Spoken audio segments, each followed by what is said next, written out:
I think Shazam, the way this movie also plays out, and again, we have obviously seen nothing from James Gunn's DCU other than announced movies and everything else. But with the lighthearted tone, with the ability to kind of maneuver around what James Gunn's vision usually is, I think Shazam is something that can withstand that test of time and be incorporated. I mean, it might need some rejigging here and there, but that is where Peter Safran and James Gunn come into play. I mean, Peter Safran already is a producer on this movie, so James Gunn kind of coming in, maybe retooling it to better fit the world with the next Shazam film, I think is totally possible. Support for the movie podcast is brought to you by Manscaped, who is the best in men's below the waist grooming. Their products are precision engineered tools for your family jewels. Manscaped's Performance Package, the ultimate men's hygiene bundle. Join over 7 million men worldwide who have trusted Manscaped with this exclusive offer for you. 20% off and free worldwide shipping with the code MoviePod at manscaped.com. If my math is correct, that's about 14 million balls. You know what I didn't know I needed, but I needed is an LED light on my shaver. Oh my God. Like, oh my gosh. Yes. There is darkness, especially around that area. It works so well.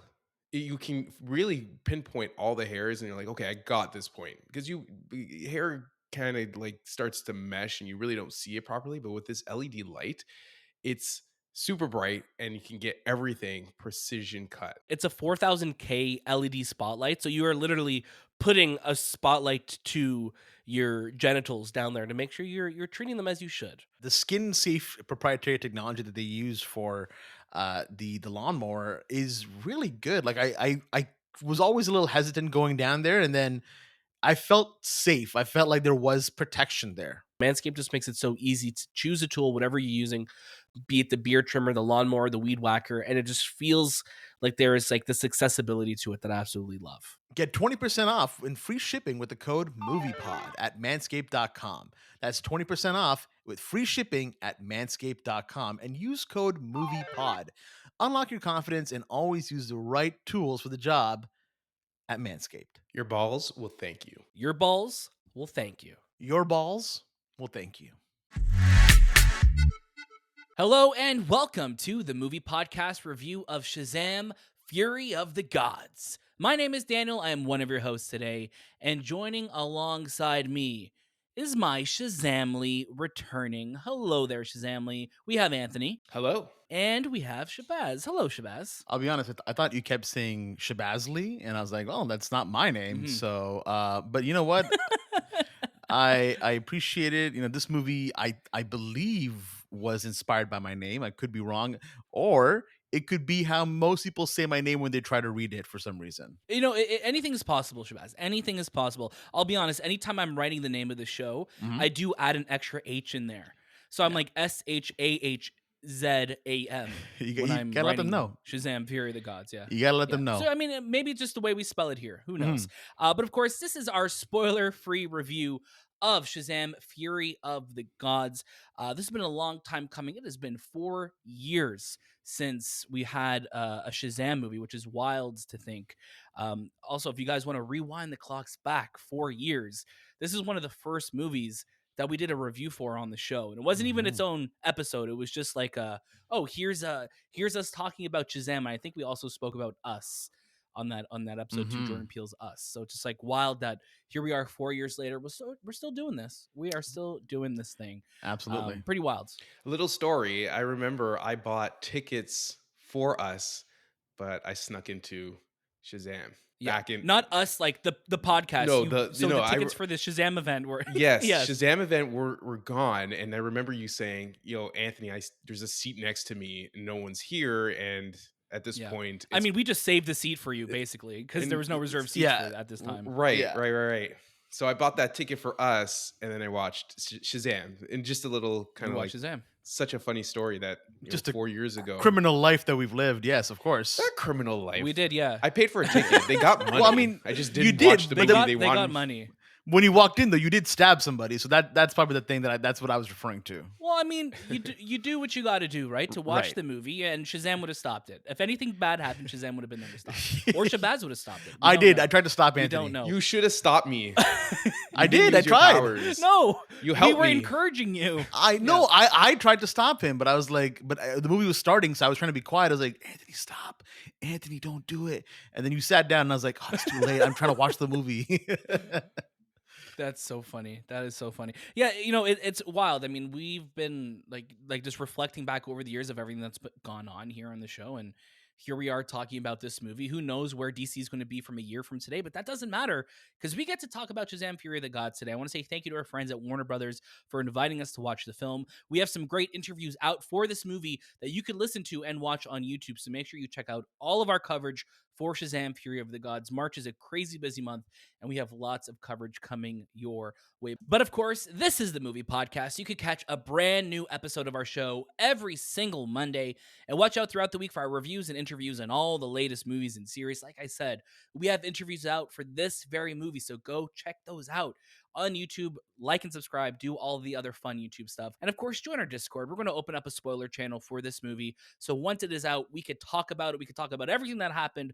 But today we are staying spoiler free, of course, because we are looking after your experience for it. So stay tuned for all of that and more. And of course, this episode is brought to you by Manscaped. Check out our show notes below to get 20% off and free shipping. If you want to look as groomed as we are right now, that's the only way to do it. I just got a haircut. Manscaped didn't help me with that, but it does complement my beard a lot better, I think. I don't have like the crazy caveman hair anymore, so RIP to that.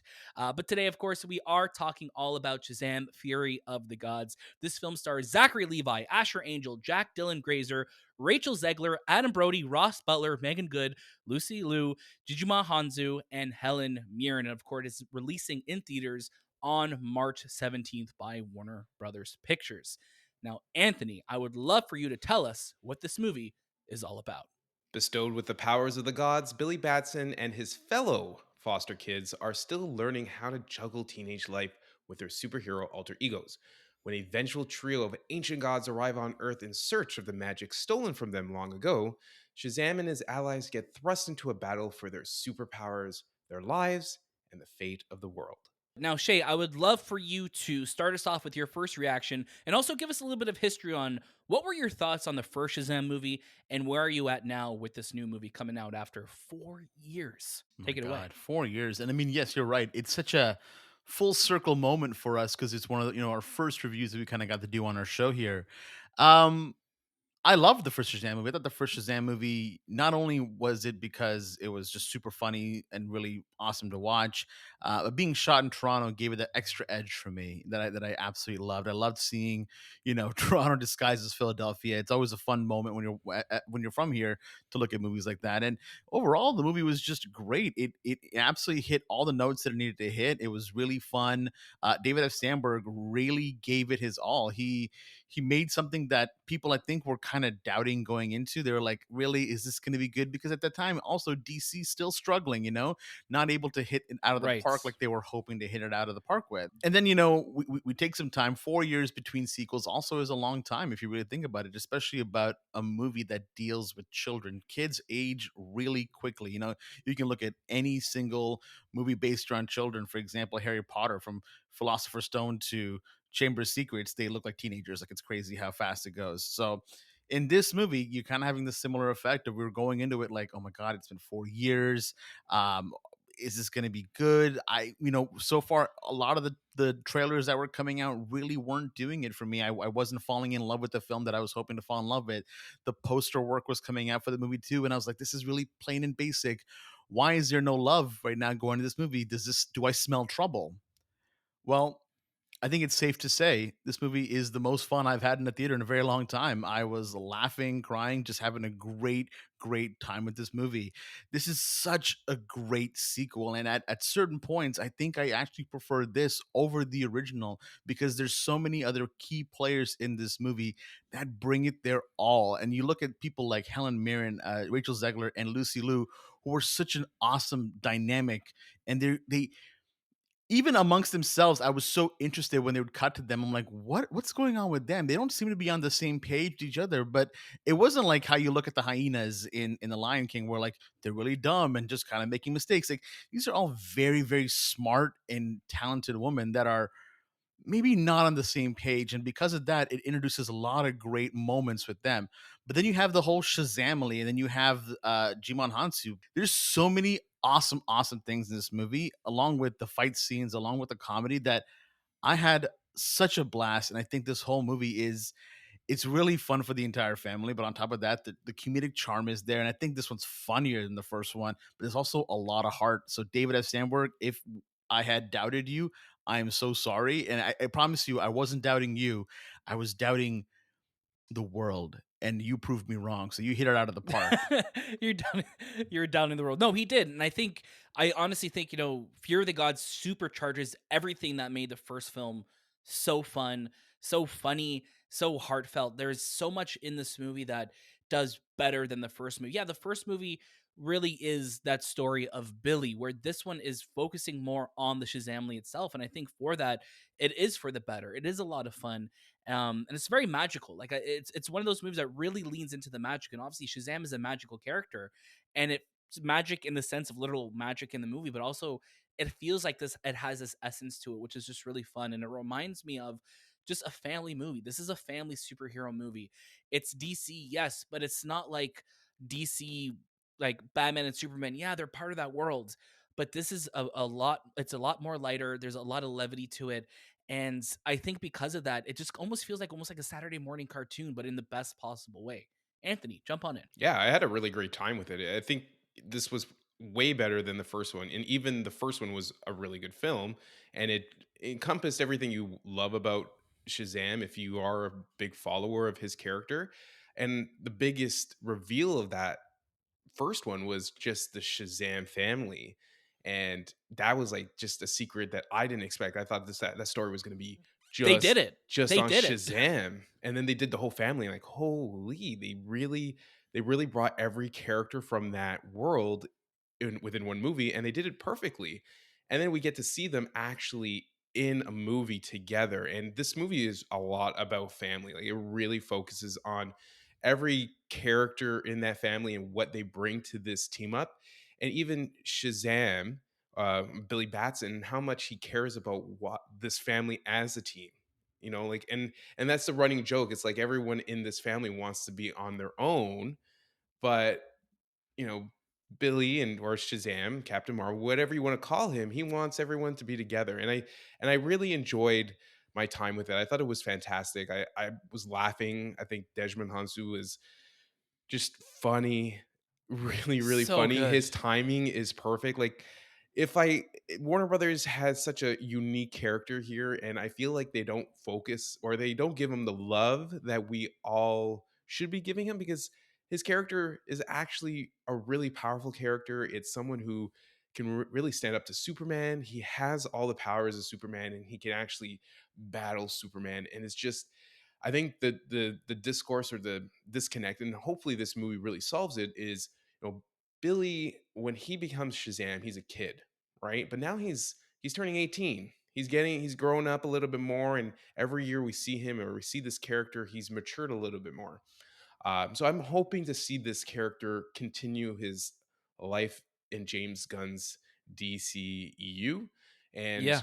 just really get more of that fun family action because I think this is DC's best film since man, I don't even know. It's been so long, right? Like I it's been know. Are we? You're not including the Batman. You're not including. Are you no, talking no, more I'm like the not. I'm not talking DCEU? because the just that Yeah. DCU universe.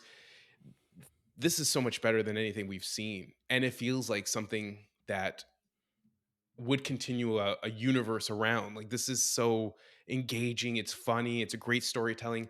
I would say the villains are a little cliche in the sense because they still revolve around this, the Greek mythology because Shazam is kind of like the powers of Greek gods, and I was looking a little bit more towards let's get out of that idea or that world of mythical beings that we've seen and that If power. only Shazam had a big villain that, you know, we could see him battle against. You I know what I mean, mean? I that villain know. also has never had a movie, so that's why, Daniel, they need to build that villain up first. Isn't that how it works?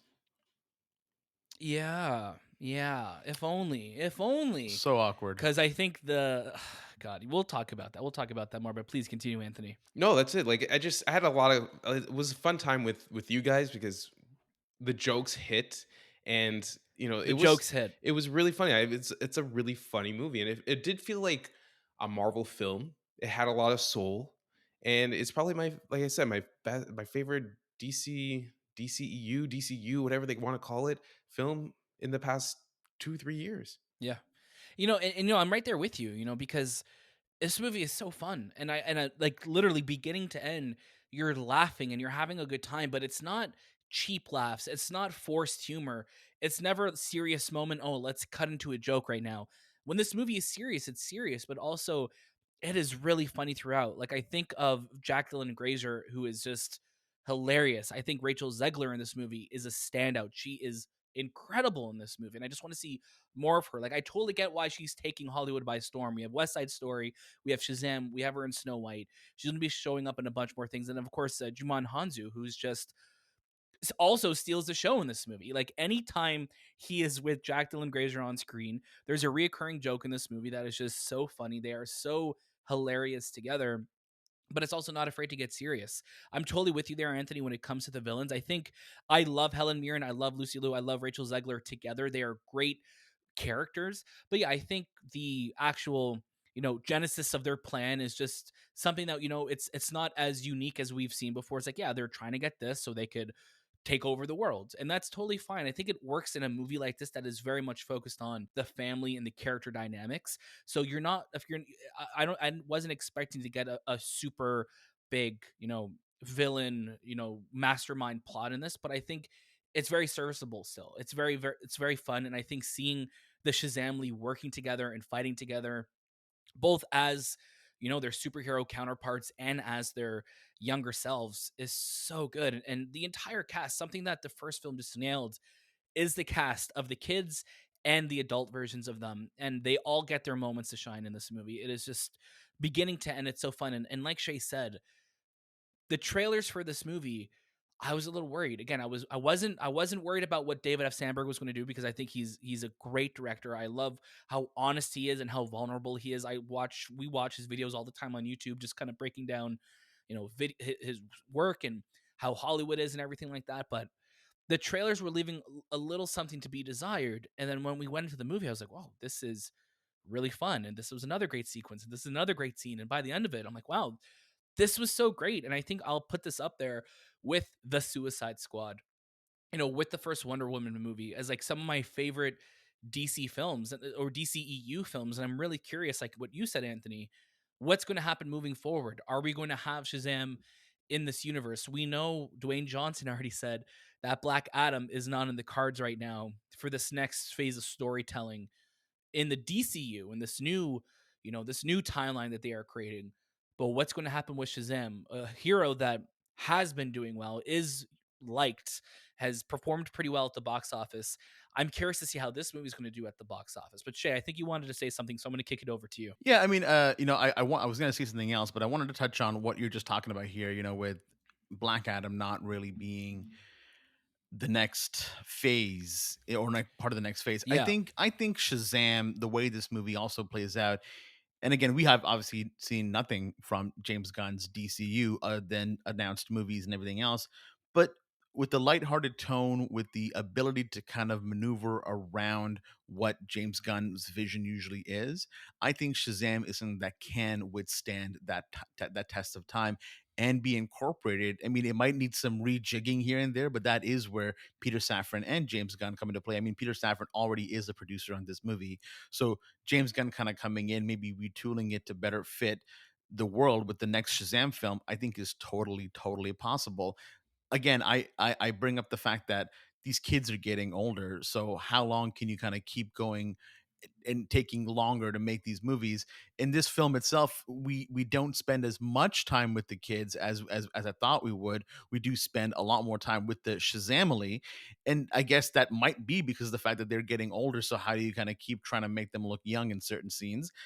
But then, Yeah. but here's my, and I don't really do hot takes or anything like that. But here's my take. I think it's Woo! time to move Here we go. past. Here we go. I think it's time to move past The Rock. The Rock didn't deliver with Black Adam. So let's get somebody else in here that is willing to make a movie that will go Ooh. up against Shazam. Because 3 movies in and he hasn't fought his big bad.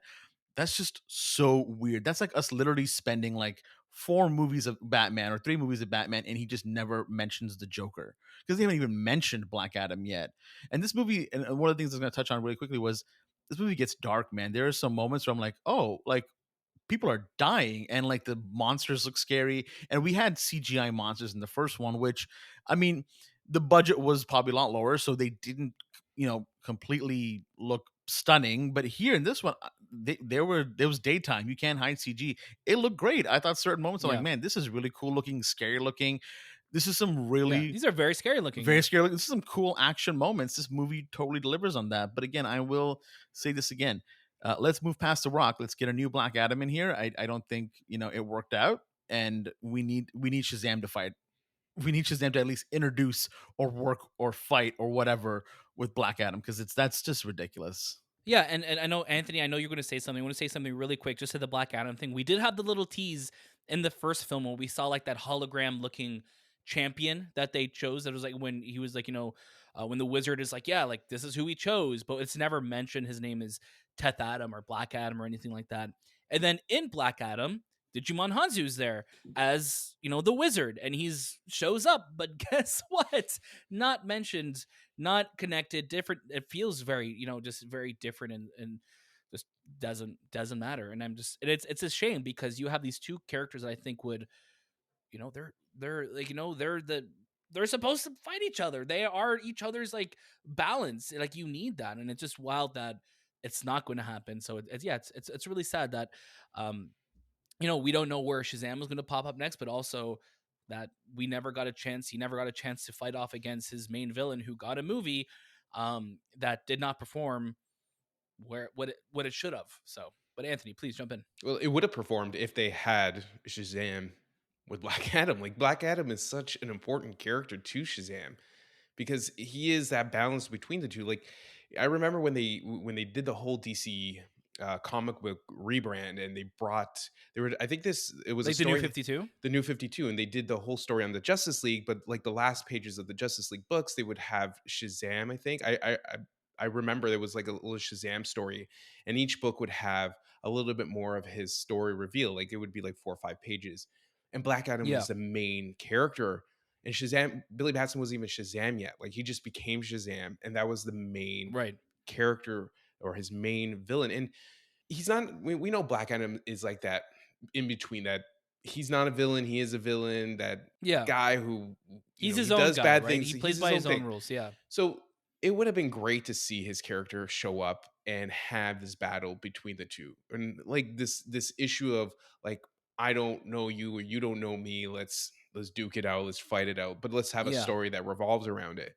And it could have been around the same, having even the same 3 characters, the sisters, be part of this whole story with Black Adam. And I know we're going on this Black Adam tangent, but it's just he is so important to He Shazam. is. Like Yeah. without him, It's proper. when I realized Shazam, or when I started reading comics, Black Adam, who he was to Shazam, it just worked. It's like Green Lantern and Sinestro. Like these are people who just Connected. work great 100%. together. But yeah, like getting back to Shay's point with these kids growing up, and how can Meagan Good still play the character, because we know like Mary is the only character in this Shazamly that actually is who she is when she does change into her powers. So with these kids growing up and getting older, do they take over, or do the characters that were that were their adult versions continue? It's a Right. strange world, and I think that's a hiccup, or that's like just an issue that I guess when writing a book about kids turning into adults, like, eventually they do grow up, it and maybe we don't really transition back to them as kids. Maybe we just continue with them as the adult versions. Yeah, and but it's funny though because we have like that problem was something that James Cameron thought about when working on Avatar, right? He shot all of Spiders, who we spoke to, Jack Champion scenes for the next 5 movies already. Like he shot all of the scenes of him as a human that is already done, that most likely they will do CG or whatever they need to do. But they're like, yeah, we know that we are against the clock when we have a kid that we are shooting a movie with. We're getting all of these scenes out in front. And again, I know Shazam is nowhere near the production size what Avatar is, shooting 5 movies and having all these things going on at once and spending a decade like James Cameron did. But it does goes to show like when there is planning for a larger universe. And I think Shazam and what David F. Sandberg did in this film is let me make the best film that I can. And I think he did that both times. And I think he succeeded both times. Shazam has been lucky that he didn't have to worry too much about connecting to the larger DC universe. Yes, there are nods and winks to things that are happening in the world and different characters. Of course there are. And in this movie too. But Shazam really got to be in its own, its own kind of sandbox and do whatever they wanted to do and tell whatever stories they wanted to do. So whatever happens going forward, I just really hope that we get to see this family again. These kids coming back and the adult counterparts of them coming back too. A sad part that I like, I guess because this review is coming out before, or news is coming out right before this review comes out. So we know like ticket sales for this film aren't doing so great. And this just makes me sad because it's such a good movie and people don't want to watch it. And you could just tell like why, like you need to watch this character. And I hope this review or people watch this or listen to this because it is actually a really fun comic book film. Like it's not a movie that's Yeah. going to change the way we look at comic book films. It is very similar to what we experience, but it's actually has soul. It has that Yes. cohesiveness that we want, and it's a DC film. Like that idea of a DC film that has soul and it makes sense. It's just what those are words that do not come out of our What a mouths. concept. What a concept. No, but you're so right, Anthony, right? Like, and I think March is a busy month. There are a lot of movies coming out this month. And I hope that this movie gets the love it deserves because it is a really fun movie. It is a really great time in the theaters. And I think this is just something that is just a great time with the family. So like that's what it is. At the end of the day, this is a movie about family and fighting for your family and fighting for the ones that you love. And it's just so damn funny as well too. So yeah, no, we had like such a wonderful time with it. Obviously, if you couldn't tell from the last 25 minutes of us talking, but I also think that we're in a state this year with DC. We have Flash coming, which people are excited about, but also, what is this movie going to be? We have Blue Beetle coming out. What is this movie going to be? The Aquaman: The Lost Kingdom is coming out. What is this movie going to be? And we also have the announcement that James Gunn had literally on the last day of January saying, "Hey, this is what the next phase of our storytelling is going to be." And I think that also creates a lot of confusion and a lot of just like apathy for watchers and general audience, but also people who are a fan of DC that feel like, okay, I don't have to rush out and go watch this movie. And I'm not talking about specifically Shazam, I'm talking about just any DC movie this year. I don't have to specifically watch it like I would watch Ant-Man or I would watch any other Marvel film because with Marvel, they have they have their stuff in order. They have their card shuffled. They know exactly the hand they are going to deal us. Where DC, they are getting to that, but it's going to take a little bit more time. But again, that's kind of deviating away from this movie. And I think Shazam Fury of the Gods is such a wonderful, magical movie. So let's get to our final recommendation. Shabazz, I would love for you to start us off. Tell the good people what to do with this movie. Ignore the marketing. If you're feeling like this is the movie that is not perceived well to you, you're like, I don't know, I don't want to watch this. Ignore it. If you had fun with the first Shazam movie, and a lot of people did, go watch this new one. It is so good. It's so funny. David F. Sandberg, you know what, man? I can't wait to see what you do next. I hope it's the next Shazam film or whatever they hope to do in the DCU. But whatever it is, I'm going to be first in line for whatever movie you make. I love it. I'm right there with you. This is a watch it for me. I had such a fun time watching this movie. It is magical. It is hilarious. And I think it's a perfect family movie. So go out there and watch it, support it. Go have a great time because this movie, like Anthony said, I think this movie has so much soul to it. And when you watch it, you'll get it. And I think the family dynamics in this movie are, on par, if not better, than what they were in the first movie. And I just really love these two movies. And I really hope we get to see these characters again. Anthony, take us home. It's a watch it for me. There's so much story for you. It's funny. It's family based. It also has some really great action sequences, and you know, I hope people like ignore whatever is happening around them at that point and just go watch this film. In terms of marketing, sorry, because it just feels Like like if you're this driving a movie. car and jump out of it and go Yeah. watch the movie. This Just it, go right to the theater. it just feels like this character is always like the underdog because no one talks about him, but he also has two great films, and I think that says a lot. It does say a lot. You're right, and I think that is something that we're going to see what's going to happen come release for this film. We all loved it here, and we hope that you love it too. And of course, make sure if you do love this movie, or even if you don't like this movie, let us know. Join our Discord, join our spoiler room. Let's talk about it. Let's see what you liked, what you didn't like. The spoiler room and our Discord is always open 24/7. So we have fans and listeners and watchers all around the world that, it's always popping. We're having some great conversations in there. So even if this episode ends, the conversation doesn't stop there. And of course, if you want to follow us, make sure you do it on Instagram, Twitter, TikTok, and Letterboxd at The Movie Podcast. We have episodes coming to you almost every single day of the week at this point with reviews, interviews, and our main episodes. So there's lots to look forward to. We also have an interview with the director and the cast of this film. So we are going to have Asher Angel, we're going to have Jack Dylan Grazer, and we're going to have Rachel Zegler on the show. It's already happened by the time you're listening to this review. So look forward to all of that and more. Or if you have enjoyed it, let us know, comment, engage with us. Like we always say, a like goes a long way here on the show. So if you see us on social media, like it, comment.